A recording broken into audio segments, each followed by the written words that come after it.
close my eyes. I'm scared to open them. I'm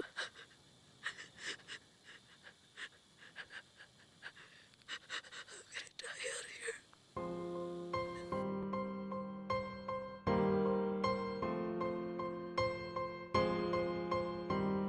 The Blair Witch Project was a cultural phenomenon, defined by many scholars and critics as a game changer, a masterclass in selling believability through film, and argued by some to be one of the first ever viral internet sensations.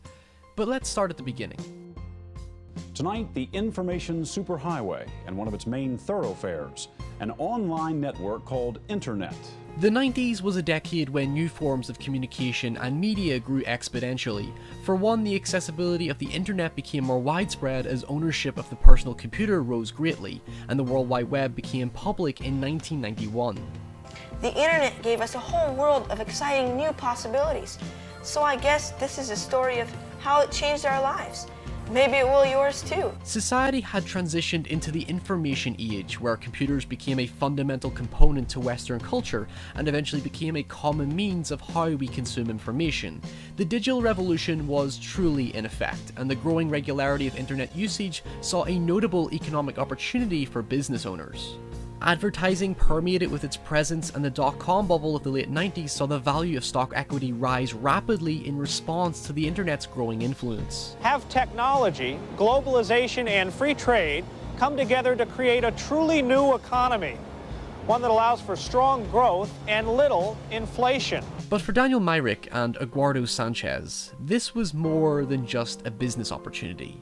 It was also a means to make the unbelievable seem real. Listen. Hello? Hello?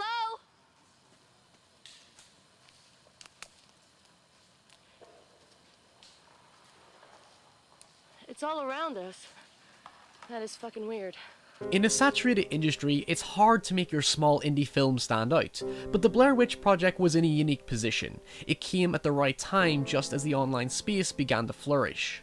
It isn't the first of its genre. That credit goes to the mega controversial Italian horror Cannibal Holocaust in 1980, which cleverly mixes traditional narrative with harrowing found footage. In fact, The Blair Witch isn't actually an original film. It released a year after a lesser known found footage film called The Last Broadcast, which coincidentally had a relatively similar narrative, if indeed there are many liberties that I'm not going to spoil. It may not have been the first of its kind, but the Blair Witch brought found footage into the mainstream, with a very unique marketing campaign that worked in synergy with its cinematic presentation. It wasn't really until another low-budget found footage horror called Paranormal Activity dominated at the box office in 2007 that suddenly everybody jumped on the bandwagon of low-budget, easy-to-produce films that made instant returns on investment. At which point, found footage horrors became normalized and came at us left, right and centre, some good, others not so much. Today, we mostly see it for the gimmick that it is, bar a few intriguing interpretations of the subgenre, but many recent horror films can be viewed as a cultural fad, a popular trend that lasts only for a moment and then forgotten about, until the next replica comes along and the vicious cycle continues indefinitely. It's partially a response to the internet culture of the last decade, where trends come and go almost instantly as we live in a world where most pop culture is primarily short-term. But similarly, The Blair Witch was a matter of cultural circumstances. It was a reaction to the digital age creating a new means of finding an audience, way before social media and platforms such as YouTube even existed. The Blair Witch Project as a film isn't all that spectacular, but it's a piece of popular culture that is very much justified. They're all over the place. Holy shit. Come up here quick! I need to use the CP! Yo, there's all sorts of shit up here, man. This is fucking crazy shit. The Blair Witch is the very definition of the suspension of disbelief. In 1999, people genuinely believed that the film was real. In fact, the horror genre in general played on the notion of believability before practices in filmmaking became more widespread common knowledge, and hence, as time went on, it became harder to scare us. For example, Wes Craven's first film, The Last House on the Left, played so much on making the events appear based on reality that they used this tagline. To avoid fainting, keep repeating. It's only a movie. Only a movie. Only a movie. And that tagline serves a purpose because of how authentic the film portrays itself. The same goes for the more extreme examples like the Texas Chainsaw Massacre or The Exorcist, which tried to distort events as based on fact when it's completely fictional. Now, many of us, myself included, might have this whole smug outlook of, well, if I was around, I wouldn't believe it. But the difference is that we're living in a generation where we're so desensitized by media that it's naturally less effective. Today, in the digital landscape of instant access and communication, we know it's fake, because we have all this information at our disposal and we know all the tricks of the trade. But back in 1999, the internet was a relatively new innovation that people were still adjusting to. In the early age of cinema, seeing someone get their head chopped off, perform a magic trick, or seeing a train come towards them was incredibly provocative, exciting, and unbelievable. When Alfred Clark directed The Execution of Mary Stuart in 1895, people didn't know how they chopped off the actress's head, but you and I can see the cut. There's even the urban legend surrounding the arrival of a train at Les Châteaux, where people believed audiences were so scared by the train coming towards the screen that they ran out of the building screaming. It's total bollocks, but it goes to show you just how emotionally powerful cinema can be when people get caught up in the drama. Today, audiences are more sophisticated by definition, so it's difficult to fool us, but back in 1999, producers were able to capture a mystique through the validity of the concept. You could believe in a story like this, whereas today, the idea is so watered down by oversaturation that it's unremarkable, and quite frankly, just not as scary anymore. In fact, the Blair Witch Project modernizes the realism that earlier horror tried to impose, to find a new and exciting way to scare an audience who were growing fatigued of the same nonsense. The filmmakers cleverly devised a website that would sell the Blair Witch more like a documentation of a real investigation, and many flocked to the website hoping to learn more after the credits rolled.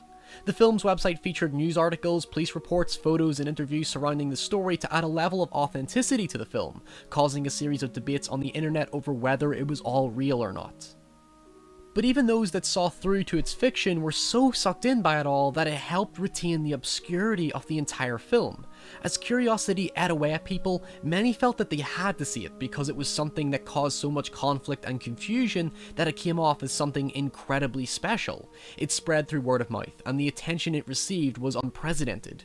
Stop taping! Please stop taping! Okay, we're leaving right now. Okay, we're out of here. I'm leaving. Come on, turn it off! I want you to get back in the creek either. Help! Please help us! But when you actually isolate yourself and watch the Blair Witch Project, you can see how this terrified audiences who had never seen anything like this before. I'm coming. My boots aren't laced. Oh my god, what the fuck is that? The film is incredibly raw, it feels naturally progressive, comes to vague moments that don't go anywhere, and eventually devolves to an abrupt conclusion leaving everything unresolved. There's zero regard for artistic practice, and the style of the film is virtually not having one. In fact, the filmmakers casted 3 unknown actors who could improvise and react to the moment, and sent them into the Seneca Creek State Park where they were given basic instructions of where to go and what to do, whilst the directors, unknown to the actors, would harass them by night to capture genuine human emotions. The actors operated the cameras themselves, and each time they encountered something, their reaction was authentic. The audience were experiencing everything for the first time with the characters, making us organically sympathetic. There is this constant vulnerability that permeates every moment. There isn't really much of a tight structure, so the lack of control makes the film unpredictable and even more hauntingly disorientating. You feel lost and confused like the characters, and for the most part it's pretty distressing to watch because we have the insight to know that something is going to happen to them. As the characters gradually devolve to paranoia, the whole ordeal just feels real, unstaged, and very unnerving. All I'm saying is that you got us lost, man. For a very brief amount of time. Okay. Just don't get us lost today. Yeah, serious. I'm not. I know where all these places So what's are. up? Are you They're all happy with very the way the well documentary's documented. going? Yes, I am. Yeah? And I'm very pleasantly surprised by our little Mikey. But when we flip to the perspective of someone watching this over 16 years on, there is a cultural shift that influences the experience. Despite its intriguing premise and supremely haunting and subtle conclusion, the fascination is inherent. but living in a generation where found footage is so shamelessly normalized, it makes me wish that I could truly experience this in its time.